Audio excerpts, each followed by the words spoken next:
Nahmaduhu nusalli wa nusallimu ala rasulihil karim wa ba'du. InsyaAllah kita sambung lagi bacaan daripada kitab Al-Hadis Al-Muntakhabah. Masih lagi dalam bab Al-Iman berkenaan dengan subtopik dia kalimah tayyibah. An Jabir ibn Abdullah radhiyallahu anhu akhbarahu annahu ghaza ma'a Rasulillah sallallahu alaihi wasallam qibala Najd. فلما قبل رسول الله صلى الله عليه وسلم قفل معه فأدركتهم القائلة في واد كثير العظام فنزل رسول الله صلى الله عليه وسلم وتفرق الناس يستظلون بالشجر فنزل رسول الله صلى الله عليه وسلم تحت شجرة وعلق بها سيفه ونمنا نومة فإذا رسول الله صلى الله عليه وسلم يدعونا وإذا عنده أعربي فقال إن هذا اخترط علي سيفي وأنا نائم فاستيقظت وهو في يده سلطان فقال من يمنعك مني فقلت الله ثلاثا ولم يعاقبه وجلس رواه البخاري. Sayyidina Jabir bin Abdullah radhiyallahu anhu meriwayatkan bahawa pada suatu ketika beliau bersama Rasulullah sallallahu alaihi wasallam dalam peperangan yang telah berlaku di Najd, satu kawasan di Saudi namanya Najd. Apabila Rasulullah SAW pulang, maka beliau pun turut pulang bersama. Dalam perjalanan pulang pada waktu tengah hari, mereka tiba di satu lembah yang mempunyai banyak pohon yang berduri. Rasulullah SAW berhenti untuk berehat dan para sahabat berpecah mencari tempat teduhan masing-masing. Rasulullah SAW pun berhenti di bawah sepohon pokok untuk berehat dan menggantungkan pedang baginda sallallahu alaihi wasallam pada pokok itu. Kami pun tertidur seketika. Ini di bawah teduhan pohon-pohon tadi. Tiba-tiba kami mendengar Rasulullah sallallahu alaihi wasallam memanggil kami. Apabila kami tiba di sana, kami mendapati seorang lelaki kafir Badui ada di sisi baginda sallallahu alaihi wasallam. Baginda sallallahu alaihi wasallam bersabda, sesungguhnya lelaki ini telah menghunuskan pedang saya sendiri ke arah saya semasa saya sedang tidur. Saya terjaga dan mendapati pedang terhunus di tangannya. Dia berkata kepada saya, siapakah yang boleh menyelamatkan kamu daripadaku? Saya pun menjawab, Allah, sebanyak 3 kali. Kemudian baginda sallallahu alaihi wasallam bangkit duduk dan tidak mengenakan sebarang hukuman ke atas lelaki itu. Hadis riwayat Bukhari. Ulang lagi sekali. Sayyidina Jabir bin Abdullah radhiyallahu anhu meriwayatkan bahawa pada suatu ketika beliau bersama Rasulullah sallallahu alaihi wasallam di dalam peperangan yang telah berlaku di Najd. Apabila Rasulullah SAW pulang, maka beliau pun turut pulang bersama-sama. Dalam perjalanan pulang pada waktu tengah hari, mereka tiba di satu lembah yang mempunyai banyak pohon yang berduri. Rasulullah SAW berhenti untuk berehat dan para sahabat berpecah-pecah mencari tempat teduhan masing-masing. Rasulullah SAW pun berhenti di bawah sepohon pokok untuk berehat dan menggantungkan pedang baginda pada pokok itu. Kami pun tertidur seketika di bawah teduhan pepohon. Tiba-tiba kami terdengar Rasulullah SAW memanggil kami. Apabila kami tiba di sana, kami mendapati seorang lelaki kafir Badui ada di sisi baginda sallallahu alaihi wasallam. Baginda sallallahu alaihi wasallam bersabda, sesungguhnya lelaki ini telah menghunuskan pedang saya sendiri ke arah saya semasa saya sedang tidur. Saya terjaga dan mendapati pedang terhunus di tangannya. Dia berkata kepada saya, siapakah yang boleh menyelamatkan kamu daripadaku? Saya pun menjawab, Allah, sebanyak 3 kali. Kemudian baginda Nabi SAW bangkit duduk dan tidak mengenakan sebarang hukuman ke atas lelaki itu. Hadis riwayat Bukhari. Jadi dalam hadis cerita ni, hadis ni satu kisah macam mana Nabi SAW balik daripada satu peperangan, semua setengah berehat. Nabi SAW pun berehat bawah pokok. Nabi gantung ke pedang ni. Tiba-tiba ada orang kafir Badui kafir ni, dia telah ambil pedang Nabi SAW dan telah hunuskan pada Nabi SAW. Dan dia tanya, siapa yang boleh selamatkan kamu sekarang? Maka Nabi SAW dalam keadaan sedang terbaring itu, Nabi terus jawab, Allah, Allah, Allah. Tiga kali. Tiga kali Nabi sebut Allah, Allah, Allah. Kan? Dalam riwayat yang lain, ulama menyatakan terjatuh pedang lelaki tu duk pegang tu. Jadi Rasulullah SAW pun ambil pedang tu, hunus pada dia pula kan. Lepas tu Nabi SAW panggil para sahabat, menceritakan keadaan apa yang telah berlaku. Jadi inilah keyakinan yang sempurna oleh Rasulullah SAW. Dalam keadaan macam tu pun, bila ditanya siapa yang boleh selamatkan kamu, maka terus dijawab Allah yang boleh selamatkan. Hadis seterusnya, An Salih bin Mismar wa Ja'far ibn Burqan rahimahumullah anna an-nabiy sallallahu alaihi wasallam qala lil Haris bin Malik, ma anta ya Haris ibn Malik? Qala mu'minun ya Rasulullah. Qala mu'minun haqqan? Qala mu'minun haqqan. Qala fa inna likulli haqqin haqiqatan. Fama haqiqatu dhalika? Qala azabtu nafsi minad dunya wa ashartu laili wa azma'tu nahari wa ka'anni anzuru ila arshi rabbi hina yuja'u bihi wa ka'anni anzuru ila ahli al-jannah yatazawaruna fiha wa ka'anni asma'u huwa ahli an-nar. Faqala an-nabi sallallahu alaihi wasallam mu'minun nawwara qalbuhu, mu'minun nawwara qalbuhu. Rawahu Abdul Razzaq fi musnafihi.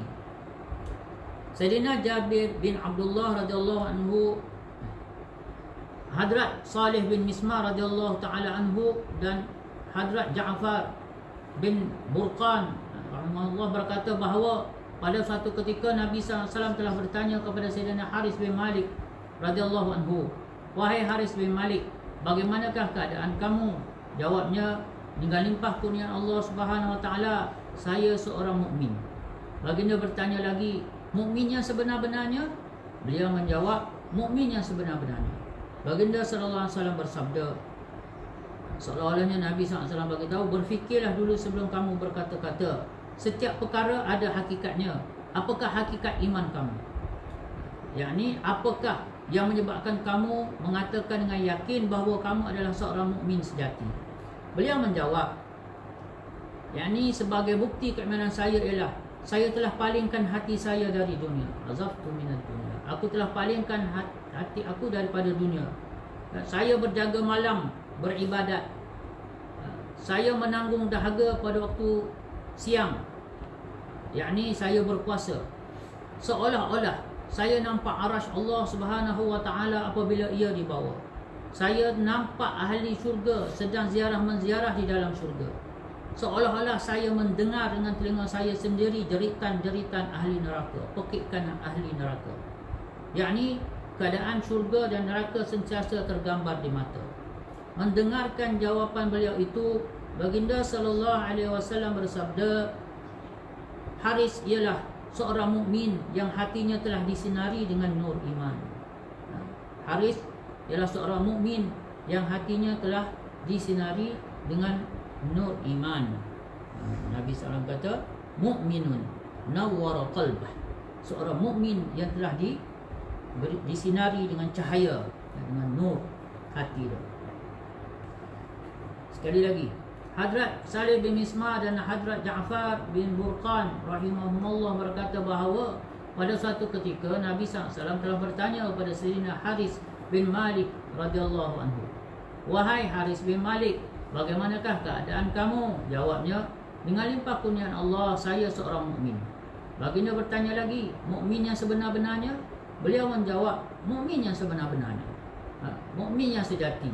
Baginda sallallahu alaihi wasallam bersabda, setiap perkara ada hakikatnya. Maka apakah hakikat iman kamu? Yang kamu kata tadi tu, yang kamu dakwa kamu beriman tu, benar-benar seorang mukmin sejati, apa hakikatnya? Yakni apakah yang menyebabkan kamu mengatakan dengan yakin bahawa kamu ni seorang mukmin sejati? Beliau menjawab, bukti perkara ni ialah, kalau ikut apa yang disebut oleh Haris ini, saya telah palingkan hati saya dari dunia. Saya berjaga malam beribadat. saya menanggung dahaga pada waktu siang, yakni dia berpuasa lah. Dan seolah-olah saya nampak arash Allah Ta'ala apabila ia dibawa.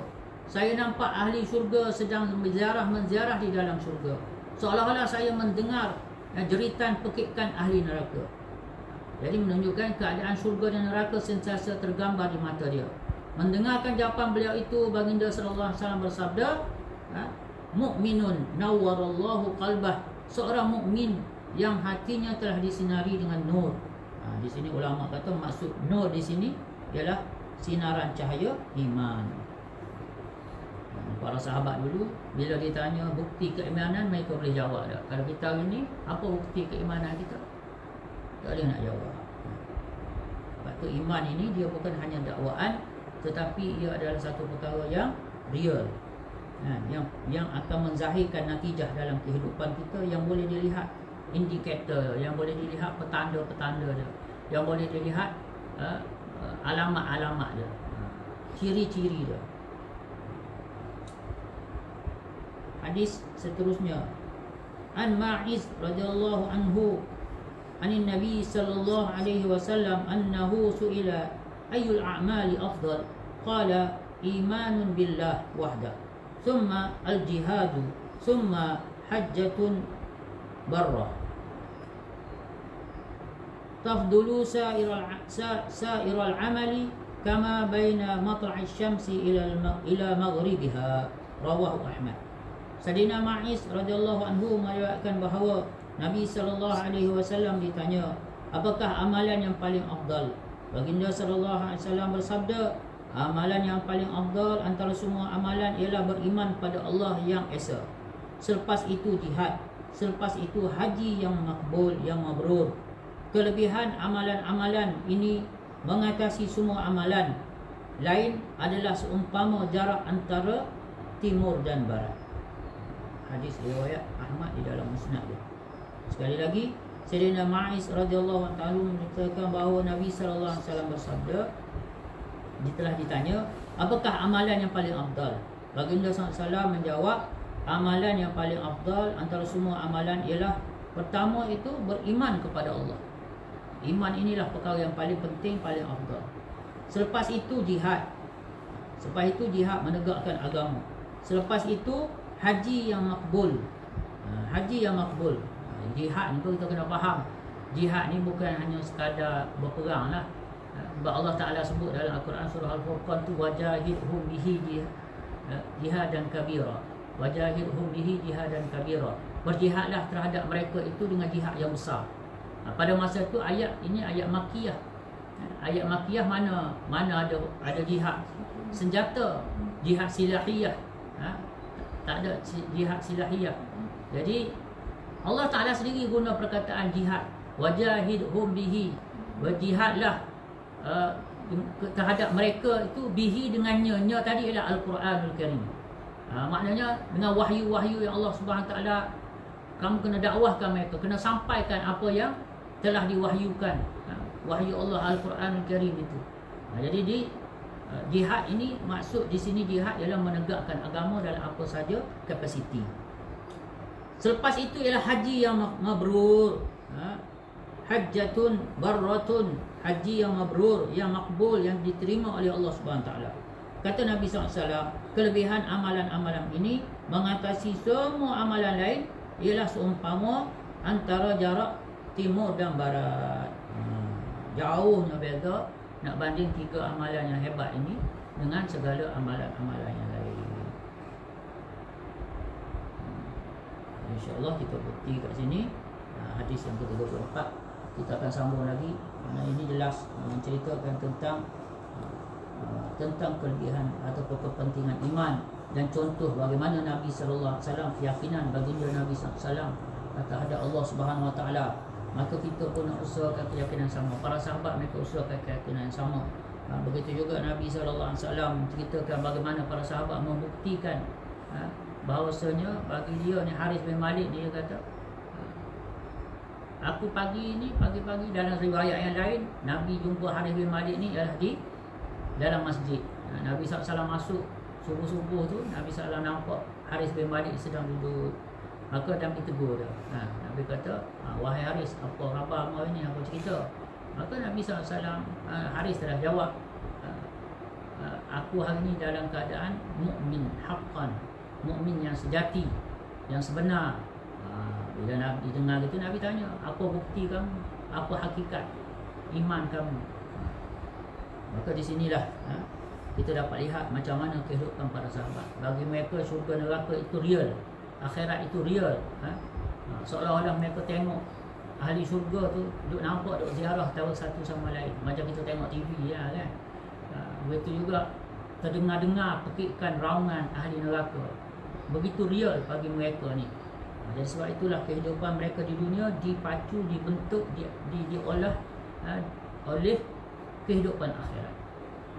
Sebab nampak mereka berjalan atas bumi, tapi hati mereka nampak akhirat, menyebabkan mereka dapat menuju dengan tepat arah tujuan dia. Macam kita bawa kereta lah, kita bawa kereta, kita akan tengok cermin depan kan, cermin besar kita tu, white screen kita tu, kita tengok. Itu penting. Tetapi kita ada cermin kecil atas tu. Cermin kecil itu ialah dunia kita. Kita kena tumpu pada akhirat. Cuma kadang-kadang kita tengok juga kat belakang tu, kita tengok juga cermin kecil tu. Jadi macam tu. Kalau cermin kita tu tiba-tiba retak, pecah ataupun diseliputi oleh kotoran sehingga kita tak nampak jalan, maka sangat bahaya kita bawa kereta dalam keadaan itu. Begitulah umpamanya kehidupan dunia kita ni. Apabila kita tak usahakan pandangan yang benar tentang akhirat, maka kehidupan dunia kita dalam bahaya, kehidupan akhirat kita juga dalam bahaya. Jadi kita kena usaha atas keimanan pada Allah, kepada janji-janji Allah, pada akhirat, kepada kekuasaan kebesaran Allah Subhanahu wa taala, insya-Allah. Semoga Allah Taala bagi taufik untuk kita faham, kita dapat bawa dalam kehidupan kita, amalkan dalam kehidupan kita, usahakan dalam kehidupan kita ni, dan seterusnya kita dapat sampaikan pada saudara kita yang lain, insya-Allah. A'udzubillahi minasyaitonirrajim. Bismillahirrahmanirrahim. Alhamdulillahirabbil alamin, hamdas syakirin wa syukran syukral hamidin. Allahumma shalli ala sayyidina Muhammadin wa ala alihi wa sahbihi ajma'in. Rabbana ighfir lana dhunubana wa liwalidina warhamhum kama rabbawna shighara. Allahumma hdina wahdi bina, Allahumma hdina wahdi bina, wahdina sajami'a, waj'alna sababan liman ihtada. Wahai Allah, Tuhan kami, Engkaulah Tuhan, tiada Tuhan melainkan Engkau, satu-satunya Tuhan yang telah menciptakan segala sesuatu dan maha menguasai memiliki segala sesuatu. Wahai Allah, sungguhnya tidak akan terjadi apa-apa pun atas muka bumi, baik di bumi maupun di langit, melainkan hanya dengan izin dan kehendak-Mu, ya Allah. Dan apa saja yang Kau ingini, yang Kau kehendaki, itulah yang pasti akan terjadi. Wahai Allah, Tuhan kami, sesungguhnya Engkau telah izinkan kami bertemu dengan Ramadan. Wahai Allah, telah berlalu sebahagian besar Ramadan, dan hanya berbaki Ramadan yang sangat sedikit, ya Allah. Hanya beberapa hari saja lagi, ya Allah. Tapi kami dalam kelalaian, kami dalam kelemahan, kami dalam kekhilafan, ya Allah. Kami utamakan perkara-perkara yang tidak menguntungkan kami dalam Ramadan ini, ya Allah. Wahai Allah, Kau bantulah kami, ya Allah. Kau pimpinlah kami, ya Allah. Kau sinari hati kami dengan nur iman, ya Allah. Wahai Allah, janganlah hati kami menjadi kelam dan gelap daripada melihat kebenaran, daripada melihat akhirat, ya Allah. Wahai Allah, kesianlah kami sekeluarga, ya Allah. Ampunlah dosa kami sekeluarga, ya Allah. Kesianlah kami sekeluarga ni, ya Allah. Ampunlah dosa kami sekeluarga, ya Allah. Berilah hidayah petunjuk-Mu, bimbingan-Mu pada kami sekeluarga, ya Allah. Wahai Allah, sesungguhnya kami merayu padamu pada bulan Ramadan yang penuh berkat ini, ya Allah. Wahai Allah, berilah rezeki pada kami Lailatul Qadar, untuk kami penuhkan Lailatul Qadar, untuk kami hidupkan Lailatul Qadar, untuk kami berqiyam sepanjang Lailatul Qadar, ya Allah. Untuk kami berikan apa yang terbaik yang kami mampu, ya Allah. Ya Allah, kesialah kami, ya Allah. Umur kami pendek-pendek, ya Allah. Umur kami Muhammad sallallahu alaihi wasallam ini pendek-pendek, ya Allah. Inilah peluang-peluang kami untuk mencari sebanyak-banyak kemuliaan di sisi-Mu, ya Allah, melalui nikmat Lailatul Qadar yang Kau tawarkan pada kami ini, ya Allah. Yang Kau anugerahkan, Kau berikan ihsan-Mu pada kami ini, ya Allah. Wahai Allah, jangan kami rugi, ya Allah. Janganlah menyebabkan kami rugi daripada Ramadan ini. Kami tak melalaikan Lailatul Qadar yang akan pasti kami akan lalui sepanjang Ramadan ini, ya Allah. Wahai Allah, Ramadan telah berlalu, ya Allah. Sama ada Ramadan meninggalkan kami dahulu ataupun kami yang meninggalkan Ramadan dahulu, ya Allah. maka itulah yang akan terjadi. Salah satu daripada perkara ini yang akan terjadi. Wahai Allah, baki-baki Ramadan yang ada, ya Allah, bila kekuatan untuk kami penuhi, ya Allah, untuk kami penuhi dengan amalan-amalan salih, ya Allah, amalan-amalan yang menyebabkan Engkau suka dan gembira dengan kami, ya Allah, Engkau redha dengan kami, ya Allah. Wahai Allah, jadikanlah diri kami ini dipenuhi dengan perlindungan cahaya-Mu, ya Allah, dan jadikan diri kami, ya Allah, asbab untuk orang lain pun dapat amalkan agama, ya Allah, untuk kenal Engkau, ya Allah. Ya Allah, tidak ada daya upaya mereka hanya dengan keizinan-Mu. Rabbana atina fid dunya hasanah wa fil akhirati hasanah wa qina azabannar. Sallallahu ala sayyidina Muhammad wa ala alihi wa sahbihi wasallam. Subhana rabbika rabbil izzati amma yasifun wa salamun ala al mursalin walhamdulillah.